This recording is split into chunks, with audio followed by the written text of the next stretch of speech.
Hello, everyone, and we are back today in Statesville, North Carolina to visit a mall that has been on a lot of people's radar for a few years as one of the OG dead malls to gain attention, Signal Hill Mall.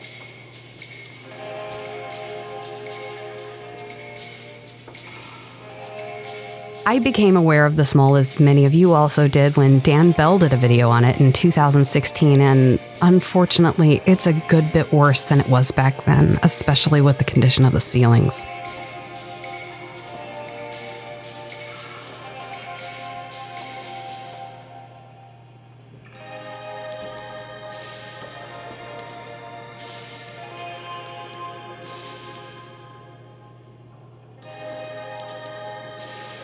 You guys know I love vintage malls. I especially have a soft spot for small rural malls like this one.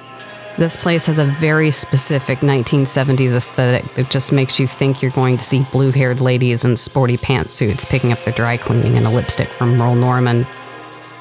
Considering a lot of malls still look like this when I was a kid, it feels so familiar to me, even though I'd never been here before.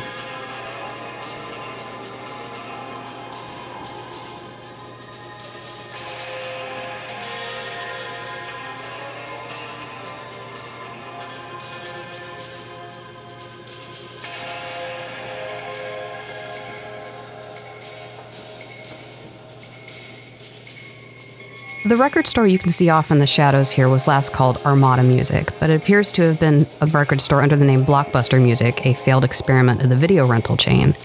Then Warehouse Music, and then ultimately this, which seems to have closed in the early 2000s, or perhaps even earlier. I miss small record stores, not FYE and their cavalcade of Funko Pops, but actual places to buy physical copies of music at the mall, and I bet you do too. There's still some beautiful architecture in here, but that being said, I have no idea why the interior is still open, and I'll be honest, I'm not even sure it's safe at this point. I'm pretty sensitive to mold, and my sinuses were on fire when I left here. It's very obvious to me that it's water damaged, and the mottled ceilings spell out a cryptic message of toxic neglect. There are two tenants inside, a jeweler that seems to have been here for decades and a cell phone store. I cannot imagine what it's like to work inside here all week, every week. It doesn't feel safe.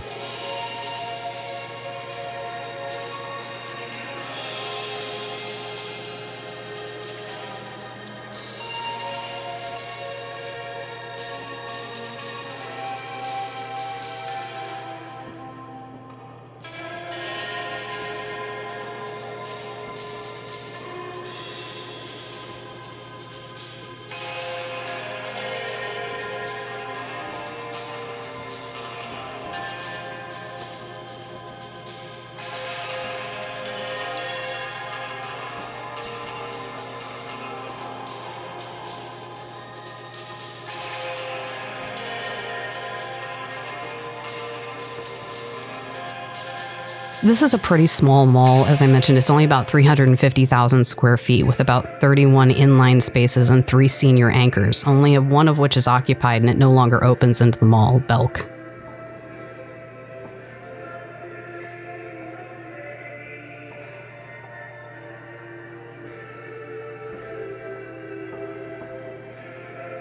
Signal Hill Mall opened on August 1st, 1973 and was originally anchored by F.W. Woolworth, Belk, and Spain Hours, a local department store chain that, based on their advertising, seems like they would have served a similar market and price point to Sears or JCPenney, but it seems like they were mostly focused on clothing.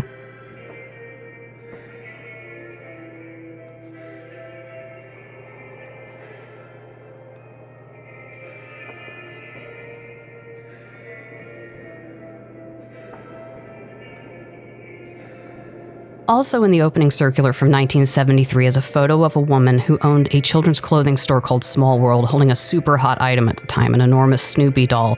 It's maybe 3.5 feet long as its feet are dangling around her knees. The circular says the giant stuffed dog cost $225. $225 in 1973 money. I looked up what that is now. It was a $1,400 Snoopy doll. $1,400. A Snoopy that costs more than a top-of-the-line iPhone in 2023.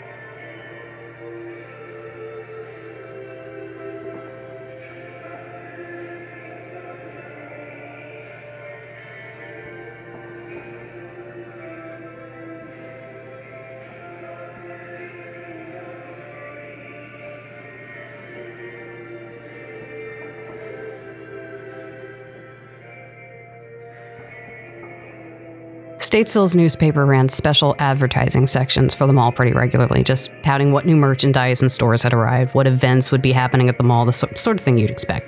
Another gem from one of these sections was in 1991, the mall had a business operating inside called Starstruck Studios that allowed customers to record themselves singing or lip syncing to background tracks against a green screen, and they would receive a VHS tape to take home with them. And that is the most 90s business you're going to find, folks. We found it. We can stop the search.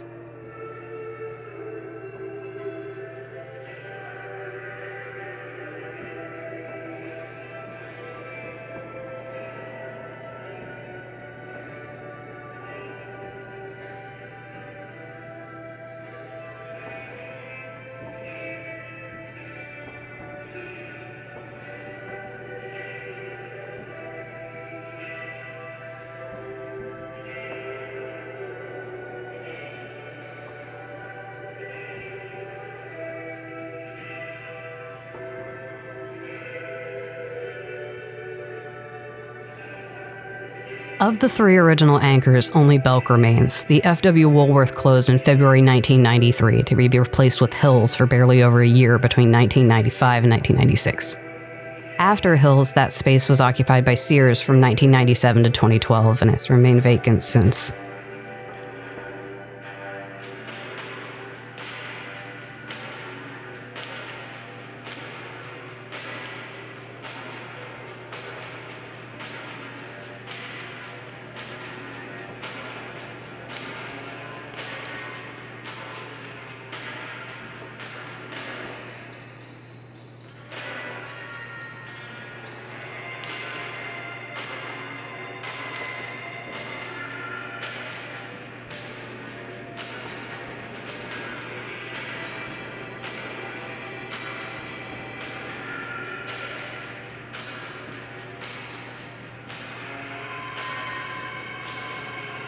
I gotta say, as I was walking around here, I felt uncharacteristically creeped out. I remember telling a few of my friends in DMOD about it that evening and thinking it was probably because it was my first time out in a while and I was nervous. But I think what it was is that malls this empty, in my experience, are usually dead quiet. You can hear the one mall walker's sneakers squeak on the tile across the mall, and a dustpan periodically clunking against the floor in the hands of the janitor. This mall was not dead quiet. The fountain in the middle is on, and not only that, there was music playing, like jammin' oldies type of stuff. Winga-dinga music, if you will. Groovy, but unsettling when you realize that because of these two things, someone could get pretty close to you before you realize they were there.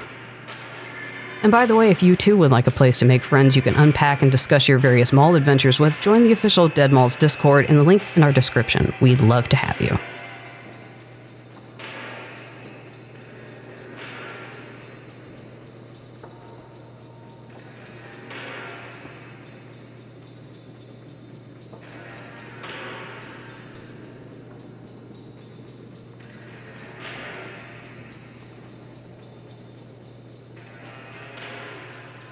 Spain Hours closed at some point in the late 70s. Their space was subdivided in 1980 between JCPenney, who received the lion's share of the space, and ultimately Peebles, who would occupy a smaller junior anchor space next to it by the late 80s. Peebles closed around the turn of the century, and JCPenney stuck around until April 4th, 2015.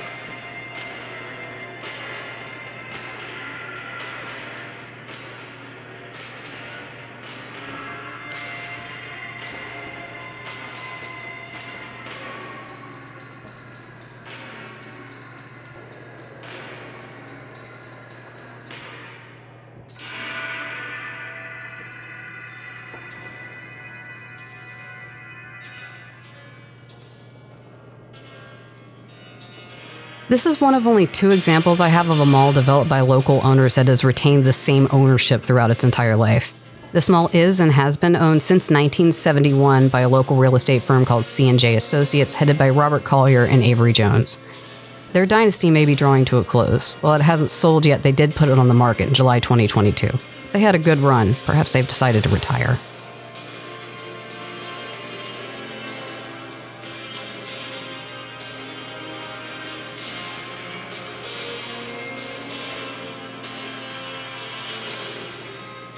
Well, that's about it for Signal Hill Mall in Statesville, North Carolina.